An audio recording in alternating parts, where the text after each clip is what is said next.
Ladies and gentlemen, boys and girls, and children of all ages, I'm back and I'm bad. All right, guys. Told all kinds of stories here. And the first thing I'm going to say is not a damn one of these things is edited. This is straight off my chest, off the top of my head. And there's not a lot up there. Now, with that being said, I've told stories about motorcycles and various things that have occurred to me in my life. But when I get to thinking, one of the earliest incidences that ever happened to me, I hadn't even talked about.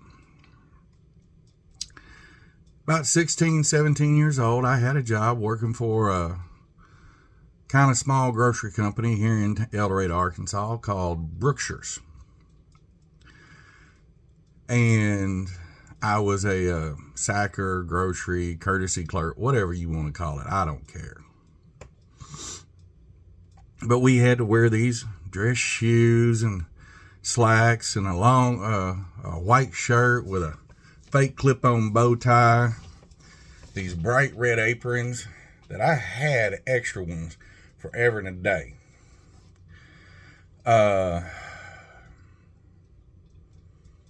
And nobody walked out of that place without us carrying their bags.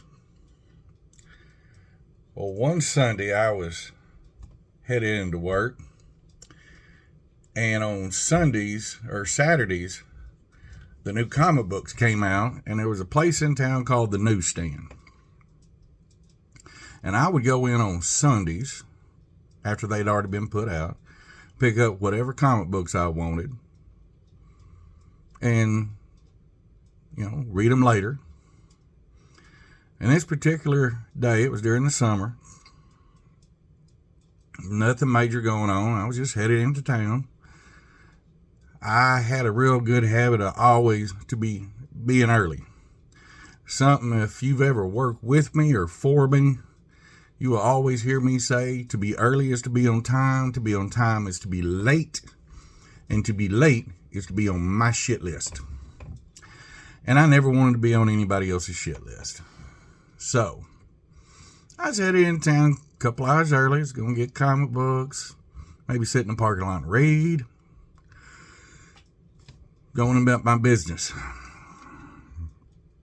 Well, I was coming down Highway 15, coming out of Parker's Chapel, coming up on Line Oil. Now, it was a hot summer. Been scorching hot, like 100 and something degrees for about a month or better. But this day, a light, misty rain was falling.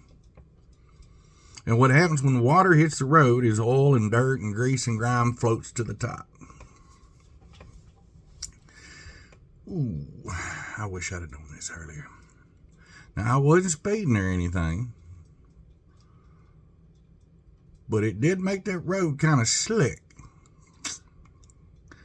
Well, with that being said, there was a 18-wheeler just been loaded up with a bunch of volatile chemicals.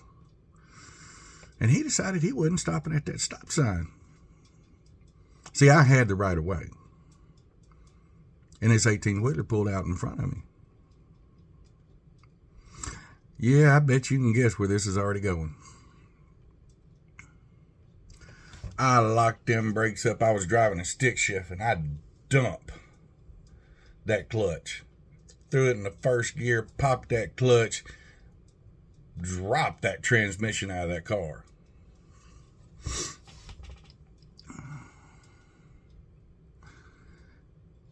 And all that did was cause me to slide on that slick stuff right in the 18-wheeler.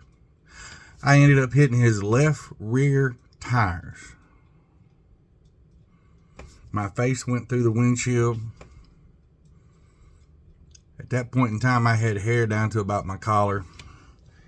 I don't know if you can see it, but going right here, all the way back there, I got a scar.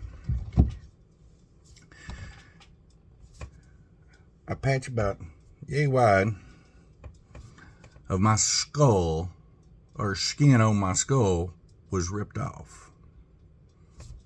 Later found hanging in the windshield. Back then, power steering columns were massive.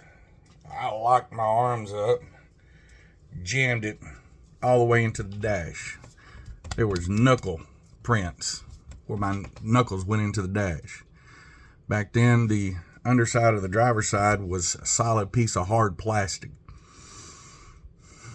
My knees busted that. Most of the time when you have a car wreck, the front end wrinkles, maybe the top, that whole car looked like an accordion. I happened to have the wreck right in front of M&M Wrecking. Charles Vance was there that day. Charlie. And Shane Faulkner was following me. Didn't know it. But those two took a crowbar, busted out the window, and pulled me out of that car.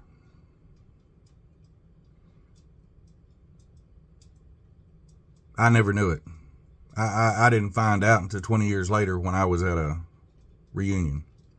For years, I had nightmares about this wreck because I came close to dying. Because if I'd have gone 2 feet that way, 2 or 3 feet that way, I'd have gone underneath the 18-wheeler and it'd clip me right about here, and it would slow it down with volatile chemicals. Needless to say, it would explode. If I'd have gone 3 or 4 feet that way, it happened right in front of this little country-ass gas station. Had old kind of hand crank gas pumps, and out front it had a natural gas main about the size of a roll-top desk that I missed by feet. So if I'd have hit that stuff, I'd have been dead. But needless to say, for years I had nightmares about it. And this sounds stupid, but one of the parts of the nightmare were the 4 faces of Kiss. You know, the band Kiss, all the painted makeup and stuff was floating right in front of me. And all of a sudden blood started running down their faces. And I wasn't a fan of Kiss, but all of a sudden this shit was like, what the hell? That was weird. Until I ran into Shane Faulkner at my 20th reunion. He told me he was following me, that him and Charlie Vance pulled me out, which I didn't remember any of this. He told me the look on my face scared the holy hell out of everybody, because my face was jacked up. I got a scar right there, scar there, a few others. He said he was the one that grabbed a hold of me and pulled me out. Says, you want to see something? I was like, sure, man. It's been 20 years. And granted, Shane's a big old boy now. But this is about a size large shirt, and Shane's about that point in time, about a 5X.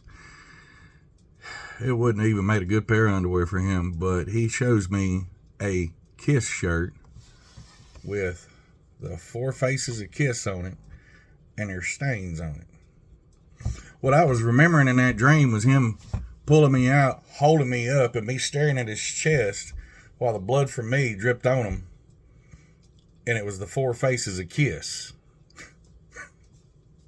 He asked me if I wanted it, and at the time I kind of freaked out a little bit and says no, because I never could understand why I was having that dream, and now I did.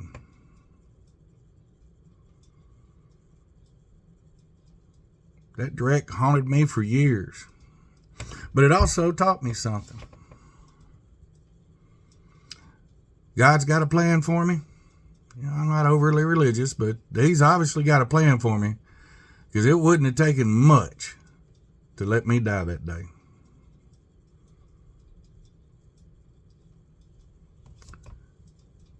Peace, love, and nacho grease.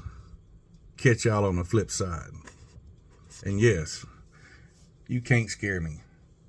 I have 2 daughters.